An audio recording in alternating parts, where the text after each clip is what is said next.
Across the West, we continue to see anti-Israeli, anti-West protesters run riot. They're even harassing their fellow lefties in the lefty heartland of Washington, D.C.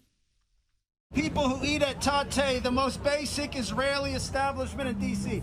Here we have some mediocre white people to start the day off. More mediocre white people.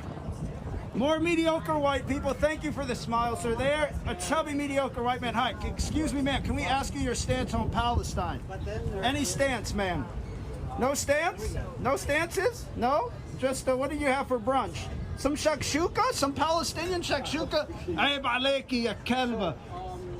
You guys, we're going to give you a pass, but next time, please skip Tate. It's owned by devilish white people. Joining me now is Newsweek Senior Editor-at-Large and Article 3 Project Senior Counsel Josh Hammer.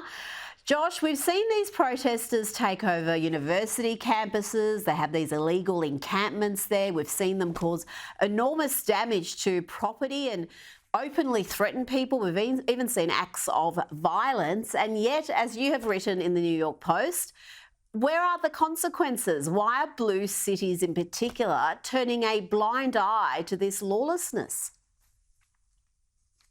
You know, Rita, it is certainly not for lack of available options. There are any number of options that federal prosecutors have. I mean, there is the Ku Klux Klan Act going back to 1871, which was passed in the aftermath of the American Civil War, which basically bans people from a mass conspiracy, especially if you go in disguise, if you wear masks, like a lot of these protesters have been doing. You are forbidden from doing that en masse so as to deprive your fellow American citizens of their constitutional rights. There is a civil analog to that. There's, of course, material support for terrorism, which is a federal criminal offense.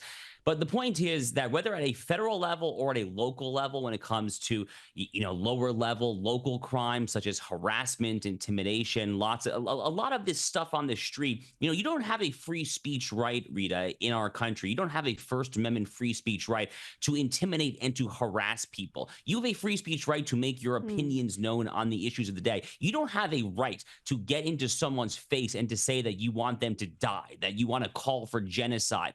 This was the error that the Harvard president made, of course, in the infamous December 2023 congressional testimony that led to her resignation. But the point here, and this is what I wrote about for the New York Post, whether it's the federal level, whether it's the local level or anywhere else, there is a very, very simple and straightforward reason that prosecutors and law enforcement in general are not bringing these charges, which is that, one, they probably largely, at least in left-wing jurisdictions, agree with the underlying conduct. Two, as we saw in the 2020 Antifa Black Lives Matter riots, and as we've seen again since October 7th, these are very violent people. These are violent people who take no prisoners.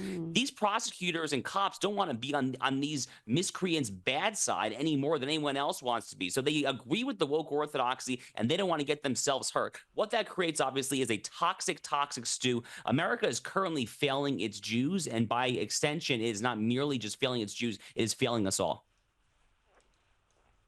Absolutely. We've got this two-tier policing, this two-tier justice system where if you were out there protesting from some right-wing cause, you would have the authorities come down on you like a ton of bricks.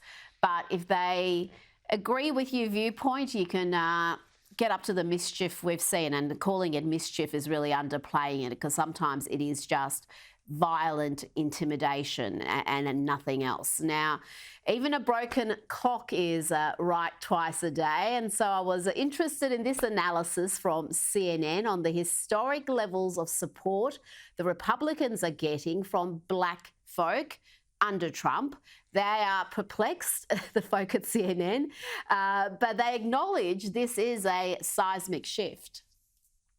And more than that, it's not just that Joe Biden is losing ground, it's that Donald Trump is gaining ground. You go from 7%, single digits at this point in 2020, to now 21%. And again, John, I keep looking for signs that this is going to go back to normal, and I don't see it yet in the polling. If anything, right now we're careening towards a historic performance for a Republican presidential candidate, the likes of which we have not seen in 6 decades. Look at black voters under the age of 50. Holy cow, folks. Holy cow. Look at this. Joe Biden was up by 80 points among this group back at this point in 2020. Look at where that margin has careened down towards. It's now just, get this, 37 points. That lead has dropped by more than half, Mr. Berman. I just never seen anything like this. I'm like speechless, because you always look at history and you go, okay, this is a historic moment. If this polling is anywhere near correct, we are looking at a historic moment right now where black voters under the age of 50, which have historically been such a big part of the Democratic coalition, are leaving it in droves. Josh, Donald Trump has launched his Black Voter Coalition group. His campaign is saying historic rates of black voters are now behind the Republican candidate. And if those CNN figures are accurate, what's that going to mean for the Democrats going forward? They have just relied on getting 90% plus of the black vote for decades now. Yeah, you know, Rita, I'm trying not to laugh too hard over here because Harry Enton is the CNN data analyst that we just saw. I've actually known Harry since he and I were both 18 years old. He and I go way back. He's probably the only straight shooter at CNN. He is not a far left liberal guy. He calls it like he sees it, but Harry knows his audience, and he knows that the CNN audience is a liberal audience. So he's just trying to do what any good television broadcaster should do, which is just try to be very honest with your audience. And here, honesty means that Joe Biden's intersectional coalition is falling apart. Black voters are peeling away at record pace for very simple bread and butter reasons, because the economy in the United States has never been good. Bidenomics, they teased it out like a wet balloon that went absolutely nowhere last year. They haven't talked about Bidenomics since November. They for a little while, that's all I talked about. Then they decided that they couldn't bamboozle Americans into thinking that Bidenomics was anything other than a stink bomb, so they let it go. Inflation, of course, reached 9.1%, a 40-year high back in the summer of 2022. The economy formally entered a recession back in that same year, 2022. So black voters are peeling away from Joe Biden for the same reason that many underrepresented minorities, Hispanic voters among them, are peeling away, which is that they don't like the way that the country is being governed right now. And if these numbers are real, and as Harry said right there on CNN, we have every indication to believe that the shift actually is real, especially for young black men. Young black men are now supporting Trump 25, sometimes even 30% in polls.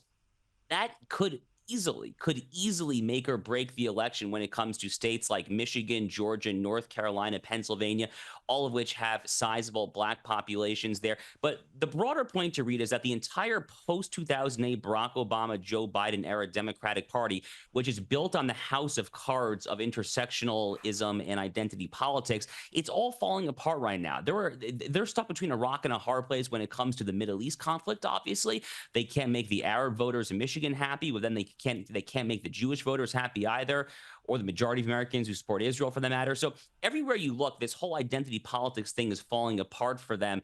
And, you know, frankly, as a conservative, I kind of love to see it. And you're absolutely right about this intersectional coalition falling apart, because it's not just black voters leaving the Democrats. There are increasing numbers of other ethnic groups, including Hispanics, who now prefer Trump to the Democrats. A number of polls have shown a majority of Hispanic voters backing the Republicans. And a new poll shows that a majority of registered voters from all backgrounds are now in favour of mass deportations of illegal immigrants. According to a new YouGov poll, 62% want to see mass deportations. And that includes, Josh, a clear majority of Hispanic voters. And I've long said that Hispanics will become part of the Republican base. They are typically socially conservative, they're aspirational, and the Democrats have really little to offer them at the moment other than victimhood and pronouns. Yeah, look, I live in South Florida. I mean, this is kind of the epicenter of the Hispanic part of America moving to the right. I mean, Miami-Dade County, which is the most populous county in all of Florida, you know, Ron DeSantis won that by double digits. In his gubernatorial reelection in 2022, he won Miami-Dade County, which is a 70% Hispanic county. He won it by 11 points. Marco Rubio, our senator here in Florida, won by 10 points. And a lot of people look at that and they say, oh, it's Miami-Dade County. It's just these Cubans. They're all conservative because they're fleeing the Castros and communism. It's actually not true. So in Osceola County here in Florida, which is a suburb of Orlando, heavily Puerto Rican county, Puerto Ricans historically a very, very liberal demographic here in the United States. Osceola County, Florida, actually voted for Ron DeSantis and Marco Rubio as well in 2022. Going back to 2020, even in heavily Mexican South Texas, down in the Rio Grande Valley, you had 90 to 95% Hispanic counties like Starr County, Texas, Zapata County, Texas, which some of them were actually outright breaking for Trump, but then Trump was actually very narrowly losing others by single digits. The broader shift is happening, and like I was just talking about with black voters, it's the same thing for these Hispanic voters, Rita. They don't like the way the economy is doing. They want their communities to be secure. They want people to be able to walk the streets safely without fear of being mugged, and they care about general public safety and deterring violence just as much as white voters or anyone else. So I am not surprised to see these data points, but I certainly do hope that they are giving Democrats a lot of heartburn.